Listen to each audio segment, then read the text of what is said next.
In this video, we'll be covering our findings in the AI media generation platform, Fotor. As of July 2024, their hosting platform, AWS, counted their user base at 600 million. Today, estimates are closer to 800 million. In this hunt, we had more team members participating at once than on any target we've audited so far. Everyone played their part. And the result was glorious carnage. The vulnerabilities we've identified have impacts ranging from account takeover and access persistence to direct financial loss for Fotor themselves. Despite the wide range of potential impacts, the majority of the issues we identified are of the same couple of classes. Vulnerabilities rarely occur in isolation. Instead, they tend to result from patterns of oversight, as this video will demonstrate. Witchdoc began by investigating the edit profile page.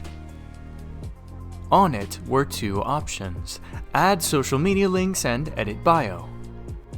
Both of these options provided significant opportunity for social engineering. The link could point to a copycat site intended to steal credentials, and the bio could be used to incentivize visiting that site.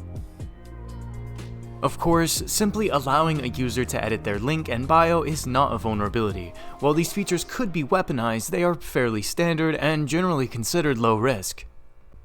The real danger comes from the fact that these options are vulnerable to cross-site request forgery. An attacker is able to point a form on their own server to the endpoints on Fotor responsible for handling these profile settings. The browser of the victim that loads the form will attach their cookies to the request, and the settings will be updated on their account. If an attacker were to embed such a CSRF payload in a phishing page, then without even realizing, any victim visiting it would spread the campaign further. The end result is a one-click, self-propagating phishing worm. While this is no minor issue, it relies on phishing, and thus is not a direct account takeover exploit. In search of one, he moved to the account settings page. The change password and change email options were both lacking CSRF tokens, but they were inherently immune to attacks due to requiring verification of the account email address or password. Taking a step back, he realized if the password recovery flow was vulnerable, the need for the current password could be bypassed. He requested a reset.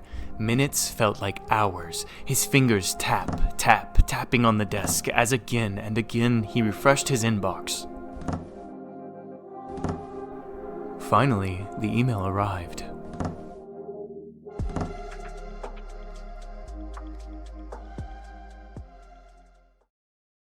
Visually scanning the response, he saw that the reset token was set as a cookie. Completing the flow, he could see that once again, a CSRF token was nowhere in sight. This meant if a victim initiated a password reset but did not complete it, the reset token would be left dangling and their account could be snagged. Per user risk was low, but deployed at the scale of 600 to 800 million users, it became nearly guaranteed. There was one issue besides probability that created a roadblock. We can't simply chain it with the worming attack from before, or rather, we could, but we wouldn't know the email addresses for the accounts we changed the passwords to. Eingengraou looked at the API endpoint for checking email availability on the website and realized it had no rate limiting. With this, we could run a massive list of email addresses against Fotor and confirm whether each was registered.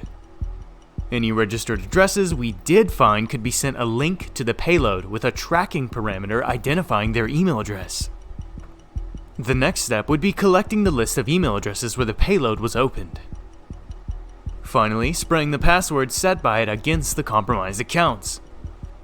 Eingengraou rubbed his, hands together gleefully. Thanks to him, the vulnerability now had tangible impact. We were also able to CSRF the login process. This is usually a low-impact issue requiring a chain of attacks in order to be escalated into something significant. However, in the case of Fotor, it inherently carries the risk of a victim subscribing on behalf of an attacker. If they don't realize they've been signed into someone else's account, they may pay for premium access to the services provided. Again, with such a large user base, attacks that sound outlandishly unlikely become simply a matter of time. The last CSRF we found is probably the least impactful, but almost definitely the most interesting. On the developer panel, users can add webhooks to receive notifications when an image is generated via the API.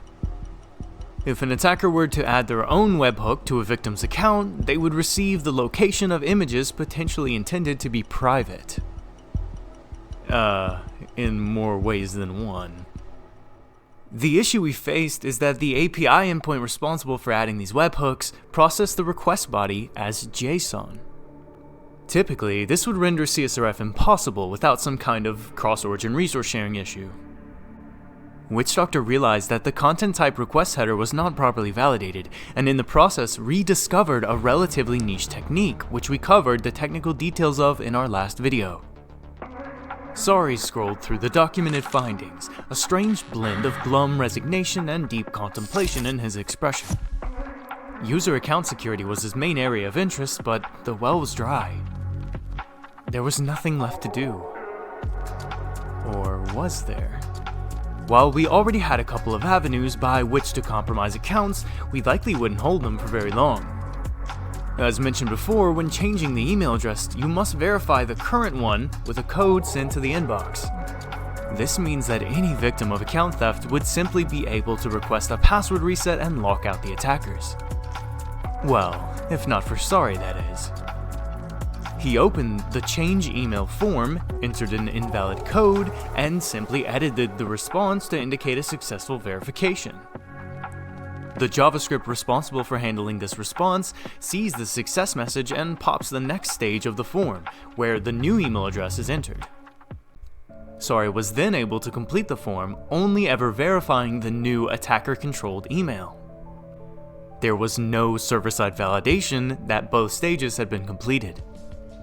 Now, instead of worrying about losing access to the victim, we could lock any victim out of their account permanently. Next, Witchdoctor opened the collage tool and found the upload feature. He attempted to upload an SVG he had prepared with a simple XSS payload embedded. First opening inspect element, then loading the image source in a new tab. Sure enough, the dialog fired. Unfortunately, he quickly realized that the SVG was stored as a blob, a memory object in the user's browser. This means avenues combining login CSRF and opening the SVG in a new window were ruled out. He refreshed the page and inspected the image source again. This time, it was hosted on the CDN. The XSS was no longer restricted to just our accounts. However, the domain it affected had no access to sessions on the main website. Its use was very limited, to things like drive-by malware downloads. If, however, the CDN was frequently used for malware distribution, it would likely be blacklisted, affecting the functionality of Fotor itself. Money is more abstract and yet more powerful than ever. We work for it, live for it. Some even die for it. Today, it is often little more than an entry in a database.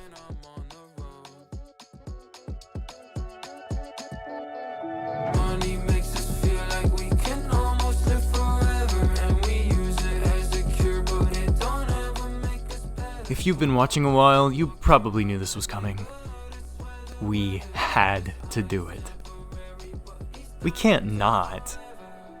They're everywhere. All the time, open your eyes. If we can't escape them, we may as well. Dive right in and look at some more race conditions. Volt noticed that each day you can claim some credits as a reward. Starting at 2 credits, increasing each day of a streak for up to a week.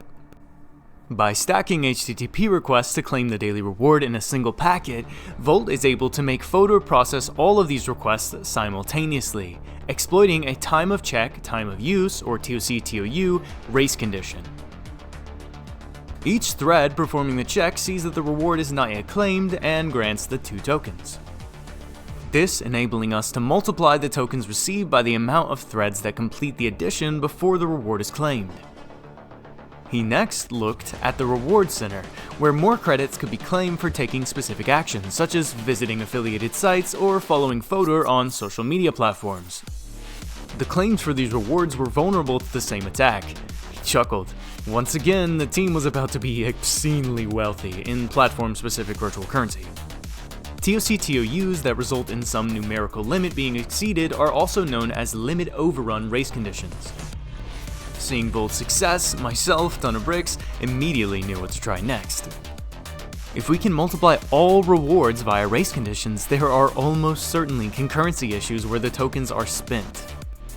And indeed, by using a single packet attack of my own to generate many videos at once, I was able to overrun the limit imposed by token cost. The balance did, however, go negative. This was yet another example of a phenomenon we've dubbed loan sharking. We'd originally seen this type of vulnerability as exotic, because the impact is different than the most commonly discussed examples of limit overrun.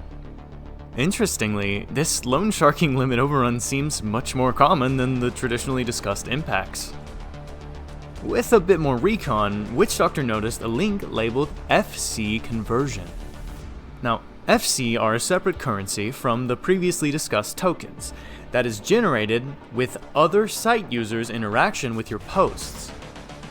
If you have enough, you can exchange them for credits or even for cash via PayPal. As you may suspect, this was about to be a big problem. And of course, it was. But our grand scheme would take a bit of preparation. First, there's the matter of obtaining a large enough amount of FC to find out if those functionalities were vulnerable to the same limit overruns in the first place. Right on cue, ready to help us achieve this feat of illicit automation, we were contacted by an outsider who wanted in. They went by the name Padraig. They'd watched our videos and lurked in our Discord for a while and decided it was time to get involved. The first hurdle they ran into came immediately. When trying to register accounts en masse, eventually CAPTCHA challenges would start popping up, preventing further naive automation. His solution was simple yet devastatingly effective. The mobile API, which also allowed for account registration, had no such CAPTCHA implementation. By editing the API calls in his bot script to use it, he could bypass CAPTCHAs on registration entirely.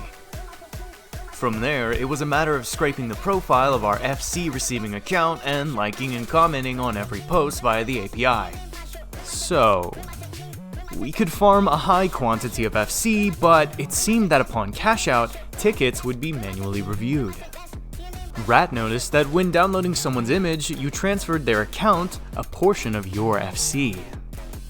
By creating a network of bots, having each farm tokens via the race condition we discovered, and then cross-interact to increase FC count, we could smuggle the FC back to the central account via downloads.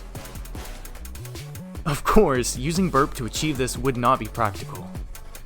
Rat had to cook up a little script of his own.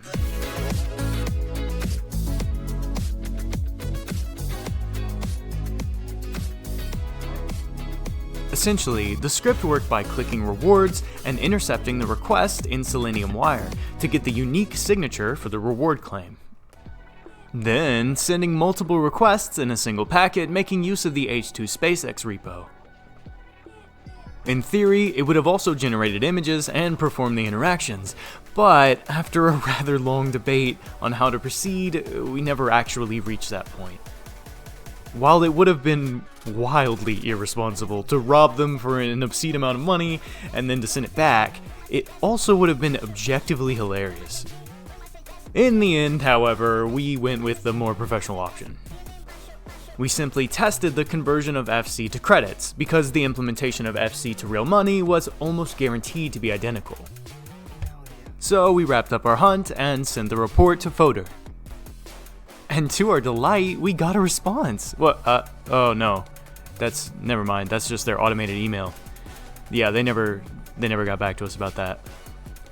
And it doesn't seem like any of these vulnerabilities are patched, so don't do anything illegal. Thanks for watching, stay vigilant, and we'll see you next time.